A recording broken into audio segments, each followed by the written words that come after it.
Frustrated by the Direct3D 11S shim DLL crashes?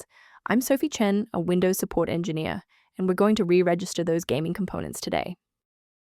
To start the walkthrough for Direct3D 11S shim, you can follow my technical guide or use a utility designed to optimize your system configuration. This DLL file is a specialized shim for Direct3D 11. It provides compatibility routines that allow older DirectX 11 applications to interface with modern graphics drivers and newer Windows OS subsystems.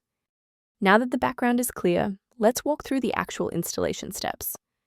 If the Direct3D 11S shim DLL is preventing your software from launching, you likely need a graphics runtime refresh.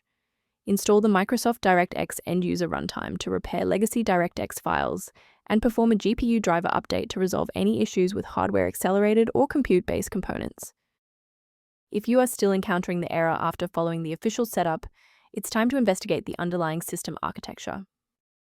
A standard restart allows the Windows bootloader to rescan your system directories and potentially recognize and unregistered the Direct3D 11S shim component. Before you go, bookmark this video or click the like button. This ensures the video stays in your library so you can finish the final steps as soon as you're back at your desktop. While we've identified the fix, it's vital to discuss how to keep your environment secure from common threats. Ensure your hardware remains stable and your software stays under warranty by avoiding the manual manipulation of high-level library files, like the Direct3D 11S shim DLL.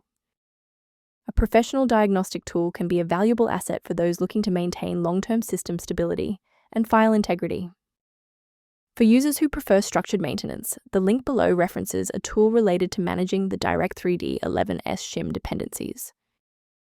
To keep the Direct3D 11S shim running with a stable configuration, subscribe to our channel and like this video to help us reach more users in need of support.